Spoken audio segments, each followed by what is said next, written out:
Hey everybody, Bandicoot Commando here, and welcome back to Marvel Rivals. Last time, I went to... Let me get rid of that, let me fix that. There we go.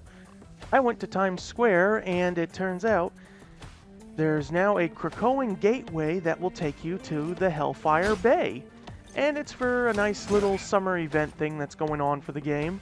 You can win some nice skins and other little cosmetics for the next 40 days, at least at the moment. But I'm going to worry all about that for a little bit later. Today, we are going to read the lore of this season.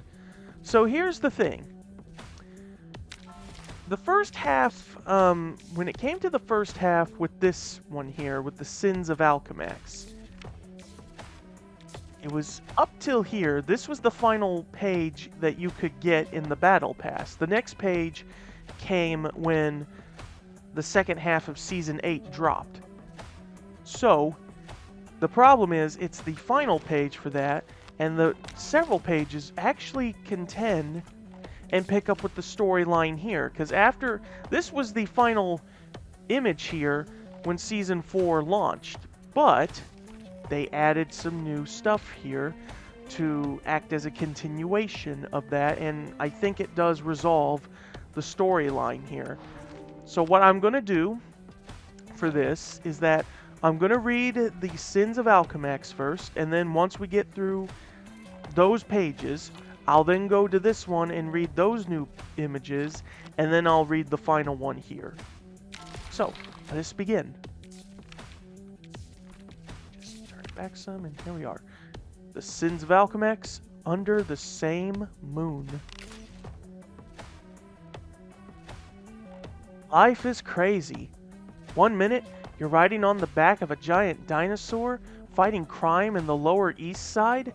The next, you're spiraling solo through some sort of chrono disruption that lands you in the tech-out world of 2099.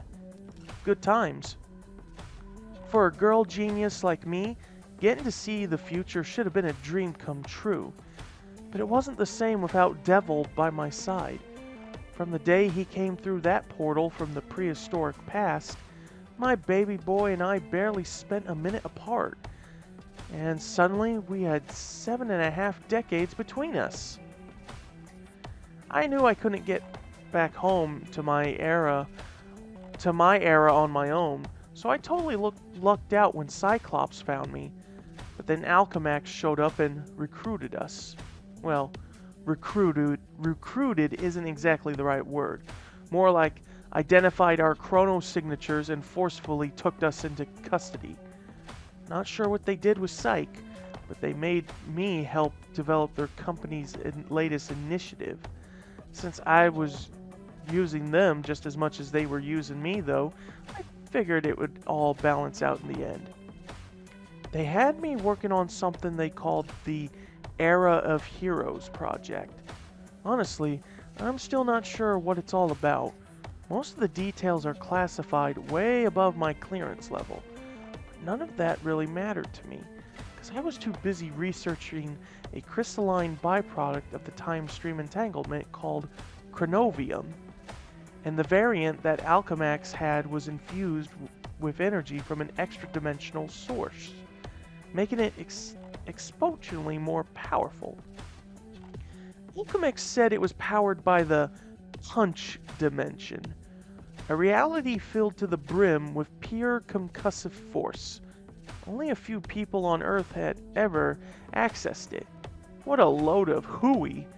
I played it off like I believed them, but it didn't take me long to figure out that Cyclops was the source. And guess what? After a few... Where'd it go? After a few experiments, your girl stabilized the energy. So what does a preteen superhero do with a crystal that has the power to literally punch a hole through time and space? She uses it to get herself and her captive mutant friend out of this era so she can get back with her BFF again. That's what. At first, I couldn't get a lock on the locator beacon I put in Dev's collar. It was almost like he was returned outside of this reality. But then the signal suddenly returned. In the Staten Island of my own timeline. Not exactly home sweet home, but close enough. There was just one problem. When I fired up the punch chronovium, it had way more kick than I expected. Yeah, it got me back to the year I came from, but it dragged all the Alchemax HQ along with me. Oh, and it may have accidentally triggered a casotropic time plague that caused the futuristic Nueva York to start replacing modern-day Manhattan one building at a time. Oops. Even though I know Dev's out there fighting the good fight, I'm staying in here for now, at least until I can find a way to correct the mistakes I've made. But I'm not giving up. I may not be a time-traveling T-Rex, but Moon Girl's still as strong as they come, baby. Alright, well, I mean, to let you know, Lunella, the pieces of Nueva York that were replacing Manhattan, let's just say an extra-dimensional entity might have taken care of it. Or at least he was able to fix most of your problem. He just couldn't fix the HQ problem itself. Here we are.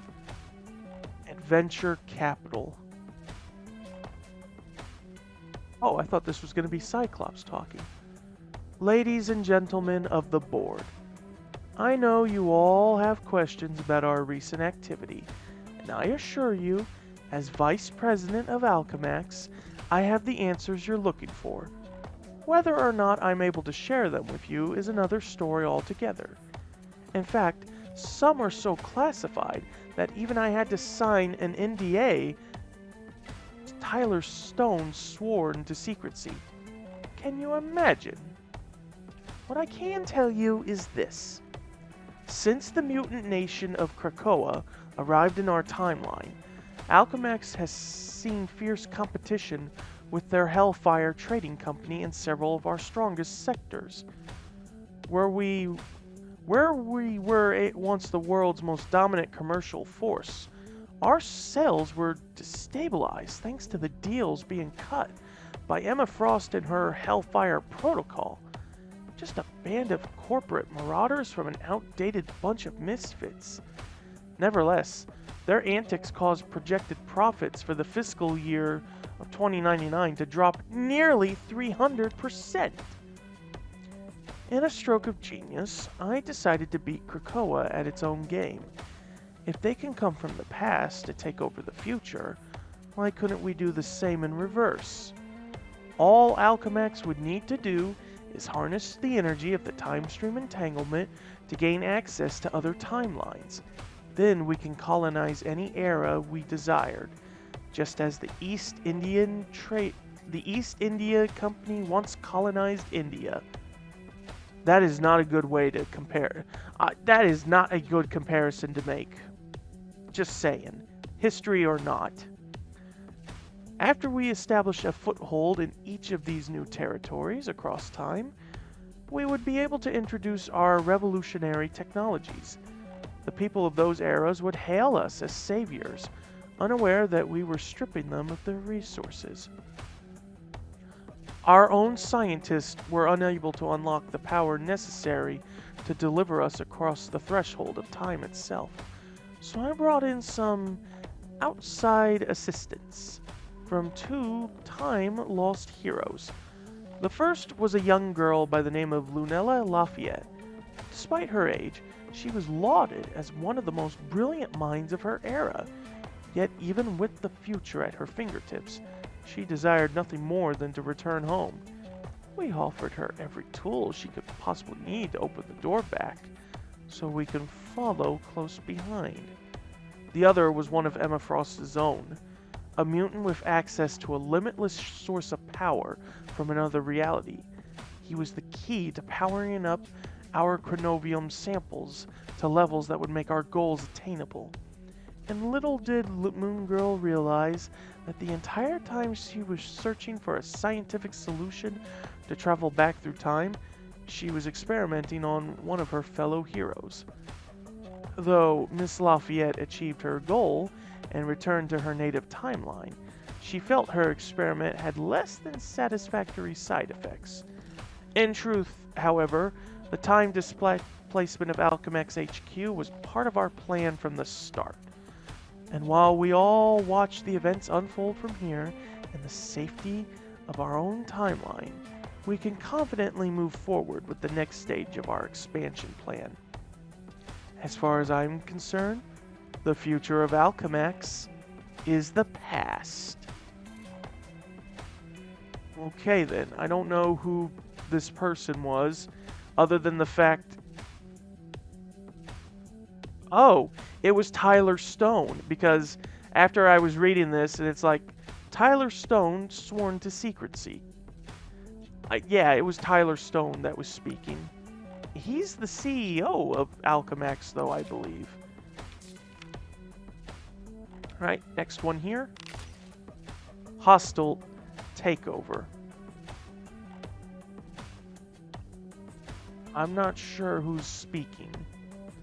I have learned a great many things since I was removed from my timeline.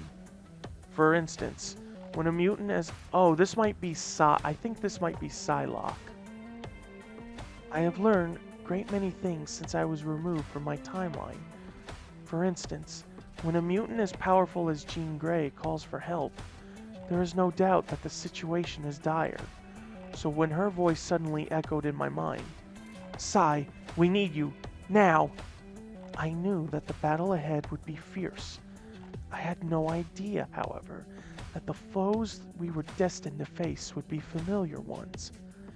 I had been on Krakoa, testing out cybernetic upgrades made to my armor by Forge as a part of Emma Frost's Hellfire Protocol. The technology of this futuristic era is centuries beyond what I was trained to use, and though I had long been comfortable slaying demons with but a single sword, I was learning that these modern advancements had their advantages as well. Once the telepathic distress call was received, however, my fellow X-Men, Gambit and Magic, boarded their Blackbird, and I followed close behind on a gossamer wings of pure psionic energy. Together, we journeyed across time and space from the island of Krakoa to the island of Manhattan. We arrived to find Jean and Rogue already under attack. Instinctively, I dove into the fray, landing with katana drawn. I was shocked to discover that our enemies wore the faces of our closest friends. Rogue, Gambit, Magic, Wolverine, Star-Lord. There they stood, perfect duplicates of some of my most trusted companions. At first I assumed they were warriors from another timeline, here to ignite yet another battle. But when I reached out to them with my mind, something was different. I was met with a cold nothingness, as if their identities had been wiped clean. Whoever they were not the heroes I knew. They were foul clones made in the likeness of true heroes, the ultimate act of deception. As the false magic's blade crossed with my own, my telepathy probed even deeper into her brain, searching for any clue as to who she might be. A series of images overwhelmed my mind's eye. Brutal experimentation, technological modifications, cold indoctrination, then names that meant nothing to me at the time. Corporate Raiders, Tyler Stone, and Alchemax. And then I saw it. The same logo that adorned the futuristic structure that had appeared in Lower Manhattan was branded in the middle of her pupil. It had become clear to me that these beings were neither human nor mutant. They were living weapons in service to a corrupt corporation, and nothing more. Their strange nature made them something more akin to yokai, and there was no one better in any reality at taking down their kind than I. My hunt had begun anew, and I had sensed that this was only the beginning of a strange new chapter. Okay, so basically, yeah, this kind of picked up almost immediately after Season 7, where Jean and Rogue were trying to take their break at the cafe, and I guess that's when they were attacked. So that figure that we saw at the end of Season 7, we thought it was going to be like, like we said, something that could relate to it, and it was more literal than we thought, because it was literally just a clone of Rogue. Alright, after I read this one, I'm going back to the Season 4 one to read the new pages on that. Return on investment. Ah, Victor, Tyler Stone said as he entered the Alchemax VIP suite overlooking the skyland of New York. I trust that my team has provided you a welcome worthy of a king. Doom did not come here to be pampered, Mr. Stone, the Dr. Doom of the year 2099 replied. He came to do business. Right to the point, Stone said. I can appreciate that. And please, you can call me Tyler. And you may call me His Royal Highness Victor Von Doom. A little long, Stone responded. But after all you've done to help Alchemax, I'll call you whatever you want. After all, we wouldn't have possibly cracked the code on Chronovium if you hadn't provided those samples. Exploiting that mutant's power to infuse the crystals with interdimensional energy was an inspired choice, Doom said. Using those same crystals in a poorly planned attempt to colonize the past, however, was unwise, and certainly not a part of the strategy we discussed. I agree that we may have been a bit ambitious in our efforts to expand operations across the Chronoverse, Stone admitted. We didn't anticipate New York's mayor or those heroes to put up such a strong resistance. Hell, even our genetically enhanced enforcers, the corporate raiders, couldn't defeat the same mutants we've cloned them from. But though our little timeline merger may have been called off for now, I always say that even a failed experiment still teaches us valuable lessons. Doom wouldn't know, Doom replied. He has never failed. Of course you haven't, Stone said. And the latest reports from finance support that claim it's clear you lived up to your end of the deal. So tell me, how were you able to shut down Emma Frost's Hellfire trading company so quickly? It was quite simple, really, Doom replied. During Frost's Hellfire Gala, she nearly begged me to siphon off the residue chrono energy from the time stream entanglement that had been poisoning Krakoa. Little did she realize that, in saving her nation, I would be forcing the living island into a period of healing that would prevent it from generating the miracle medicines produced by its rare flora. Now, with Krakoa Pharmaceuticals off the market, Alchemax is the only other option, Stone said with a smile. We're making a fortune. Are you sure you don't want to be cut in on a percentage? Wealth is for lesser men, Doom said. Power is what Doom seeks. Ask and ye shall receive, Stone said, handing Doom in a container. Inside, a crystal of punch chronovium glowed a dazzling red. I believe our partnership has reached its natural conclusion, Doom said as he stood to leave. You sure? Stone asked. We have an open seat on our board of directors, and Alchemax could use a visionary like you. My vision is far too grand for a mere corporation, Tyler. Doom snarled from behind his mask, insulted by the offer. If Doom runs anything, it shall be the Chronoverse itself, and all will kneel before him, even you. So, let me zoom in to get a better look. So yeah, that is indeed Punch Chronovium that Doom is holding. So, it's all coming together. We now know the full deal that Doom made with Emma all the way back in the gala here. Wow. But now, yeah, it means that even though Krakoa is healing, now it won't be able to produce its rare herbs to make the medicines, and therefore the Hellfire Trading Company ain't going to be doing too well against Alchemax. But again, I think it's all going to be coming together in the end, much like how with Season 1 kind of picking up with kind of being expanded in Blood Hunt because of what happened to Dracula. There's probably other loose ends that are going to get picked up. Okay, speaking of loose ends that need to be picked up, yeah, we got to read these new pages here. So as a reminder, this was the last page that was on Season 4 here, of the Grandmasters sending a letter to Sholau about how he wanted to partake, well, he wanted to witness the Shenlong tournament, but due to complications, it had to be put on hold.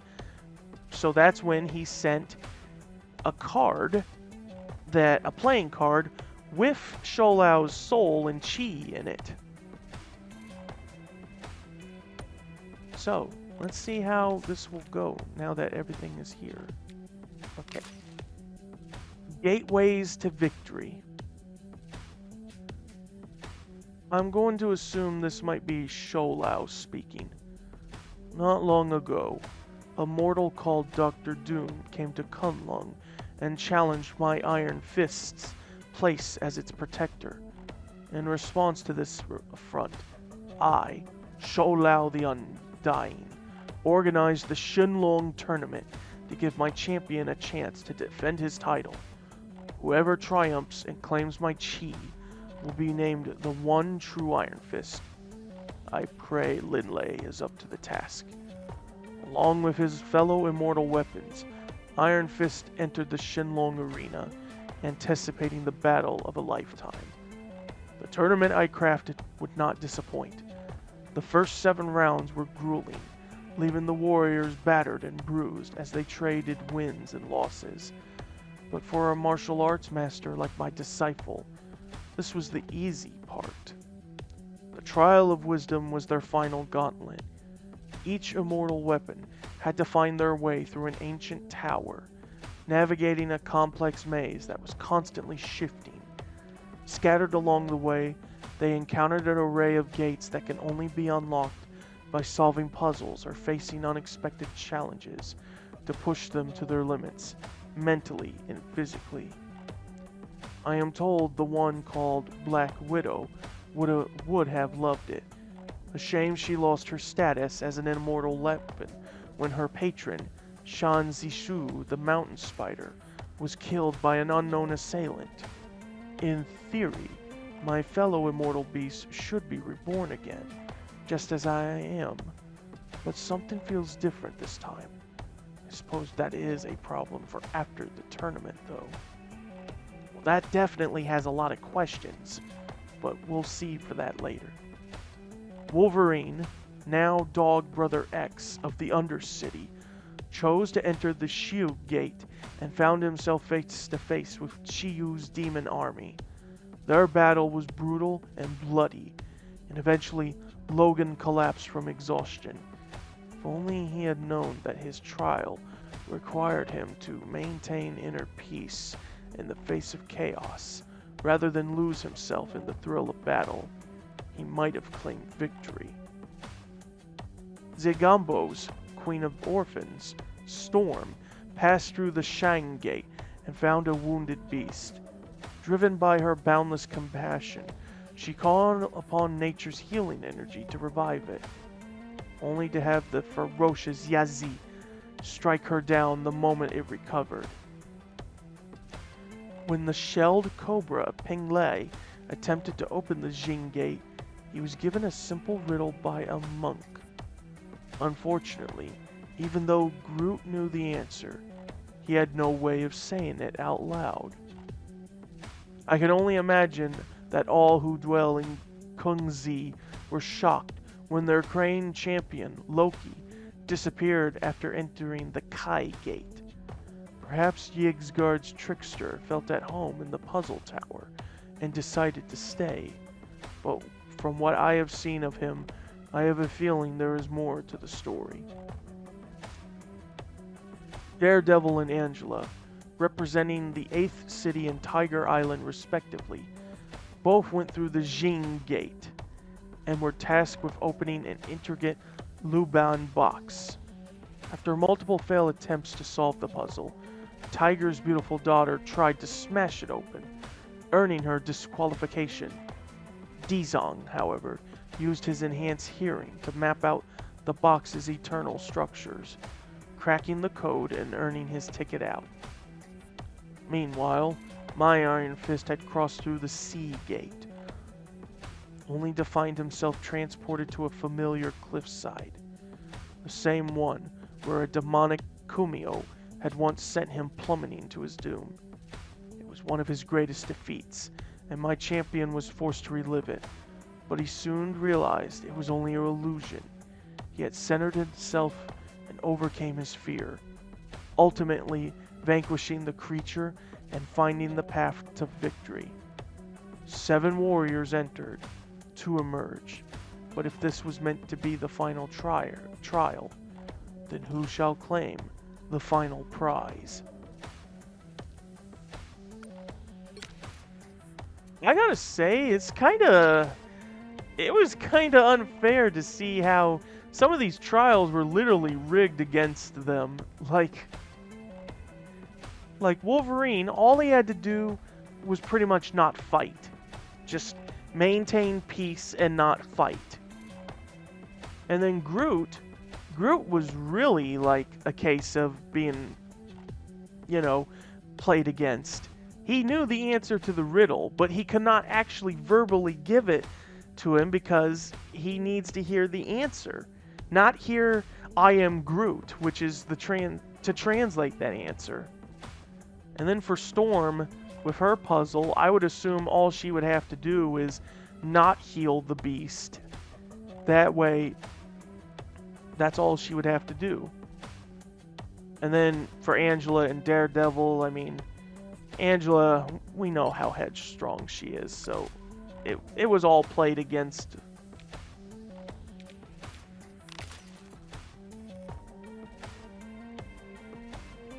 What a delightful twist. 2 champions equally matched, vying for ultimate power in a last-minute winner-takes-all tiebreaker round. The perfect finale to one of the finest battles I have witnessed in centuries. Oh, wait a minute. I know who's speaking. When Sholau invited me to attend this grand Shinlong tournament, I expected more than enough action to keep me entertained.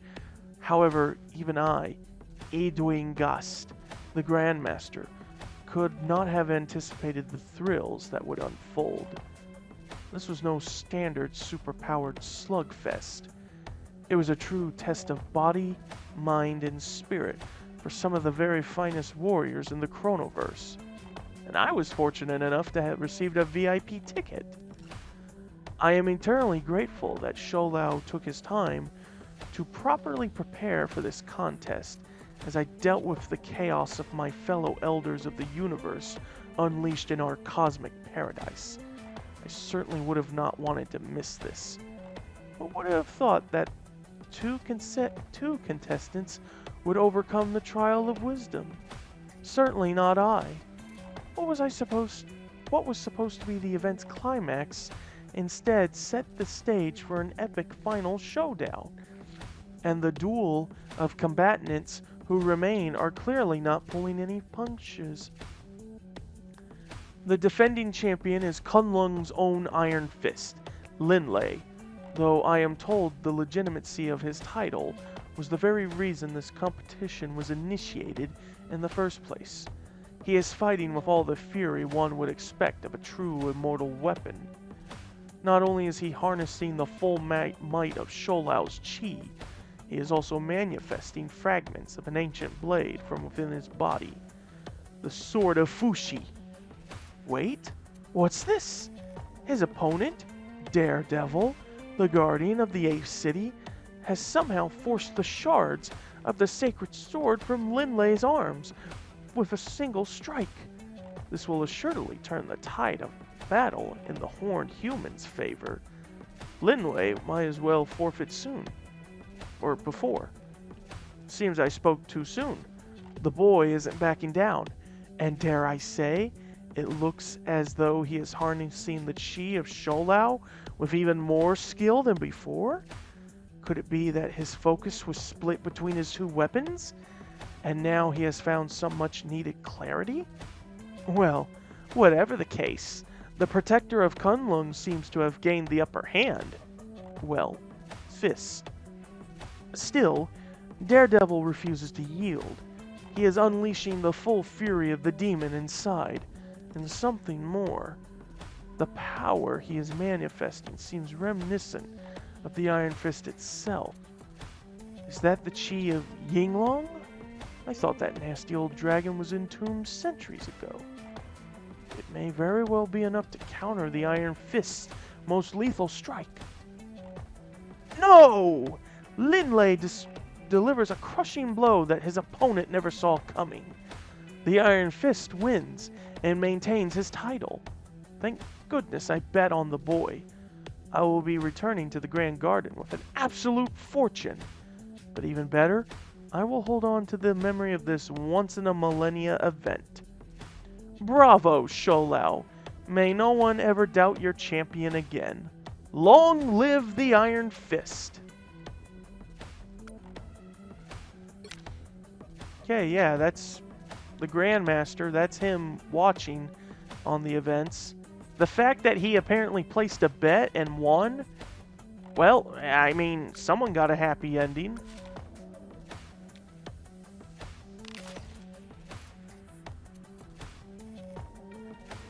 The tournament is over, Loki, Doom said, and you failed to deliver me the victory you promised.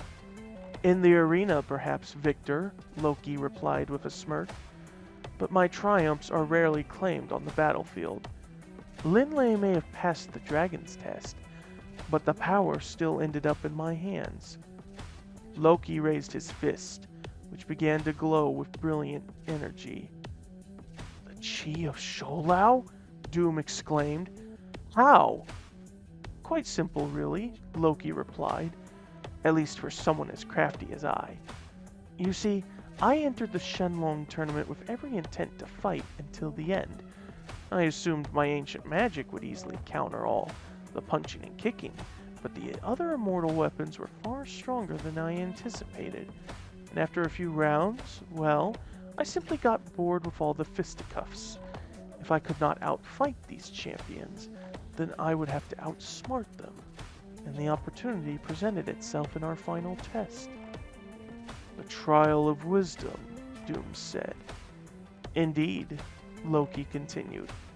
I let my fellow contestants think that I had become lost in the tower's maze. If they believed that even the trickster could be tricked, then their victory would be all the sweeter, and that they would focus more on their success than my deception. And where did you truly go? Doom asked.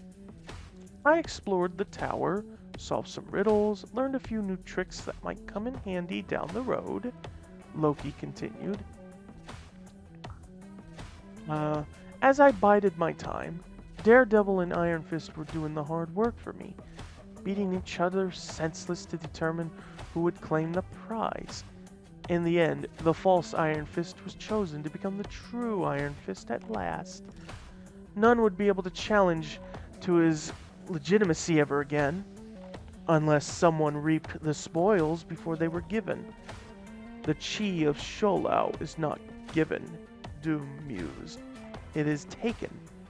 And the boy hesitated to do so, Loki added, perhaps plunging his fist into the heart of the beast who had saved his pathetic mortal life, raised moral quantities for him. But I had no such reservations. My mind was unclouded, and my actions were quick and decisive. I've been watching all along, cloaked by a spell of invisibility, waiting for the perfect moment to strike. Thus I revealed myself and pierced the dragon's heart with my dagger, allowing his chi to flow through me. "And what shall you do with that power?" Doom asked cautiously, eyeing the god of mischief. "Honor our deal, of course," Loki said. "You give me what I desire, and the chi is yours, and I won't even make you punch me in the heart." Doom reached within his cloak and removed a single phoenix feather, handing it to Loki. With that, Loki cast a spell that transferred Sholau's energy into Doom. The bargain is complete. "And where shall you go now?" Doom asked. There will be many seeking revenge upon your actions." "Let them come," Loki said, examining the feather closely. "There are many more exciting stories yet to be told." Alright, so it seems that now Loki is ready to become the god of stories. Though what he's going to do further from there, who knows. But this means that the Doom of the present timeline now has the chi of Sholau, and oh boy, this is only going to get even messier, but as Loki said, there are many more stories yet to be told. Now we have just one more thing to take care of. Our final page here that will hint to Season 9. A murder foretold. "Yenad have fallen," a man's voice said, echoing through the chamber at the heart of an ancient period.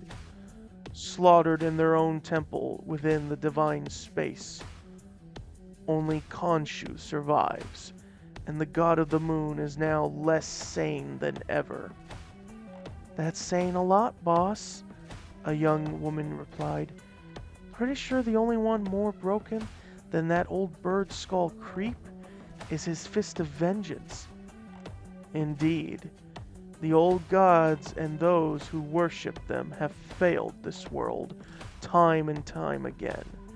A new era has begun, and thus so must our sacred work.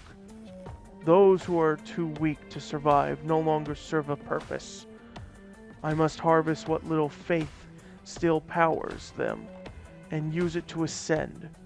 Once I rise, I shall become a divine gardener, weeding out unworthy deities so that I may restore order to this collapsed timeline at last."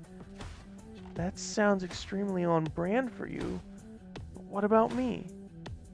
"You shall be there by my side to clear the path to victory and revel in my glory. And when you're done pruning the pantheons, you'll honor your promise, right? Because you know the only reason I agreed to do this in the first place was because you said you'd be able to return my son to normal again. Have I given you reason not to believe my words, child?" "More times than I can count. Perhaps long ago. But we are on the same side now. You have put your faith in me, and I will repay your devotion 1,000-fold. The day will come when your child will be in your arms once more." "That's the hope. But what happens if you don't live to see the end of the war? I mean, you've heard the whispers too, right? You're not the only one who's looking to take down the old gods. And in some people's eyes, that also includes you, big guy. I have seen the prophecies eked on the walls by Clan Akaba, of the Hooded Man, of the Outer Space Darkness, of other deities, old and new, who seek to end my age before it ever begins. Let them come for me, I say. They will fall just as so many others have, if not by my hand, then by those of my loyal horsemen and women. Of course. Alright then.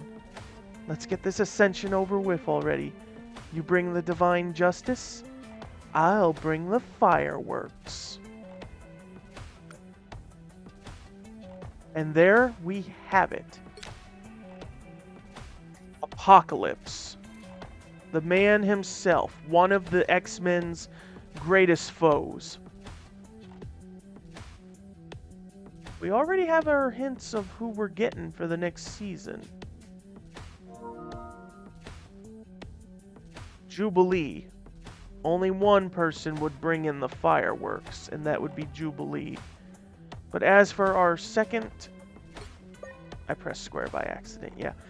As for our second hero, well... Yep, that's Jubilee right there, I can tell. That's the bubblegum popping.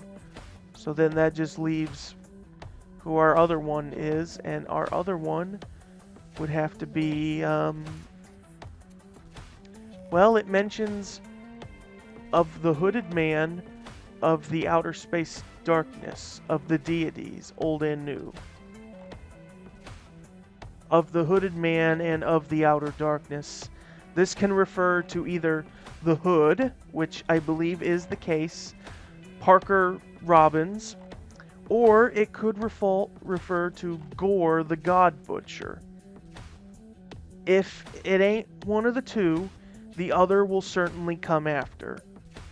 But we have our story for Season 9. Alright then. That will do for this episode of Marvel Rivals. That was quite a long one for me to read all that. Join me next time as, well, let's see, where is it? I will be sure to show off the thing here. Yeah, it's still got 8 days on here, but I will be sure to show that off. We'll see what happens, and then, well, I'm just going to say this. These are the happy fun times now, but based on what we just read, it seems like dark times are coming. So, that is it. And I will see you guys next time.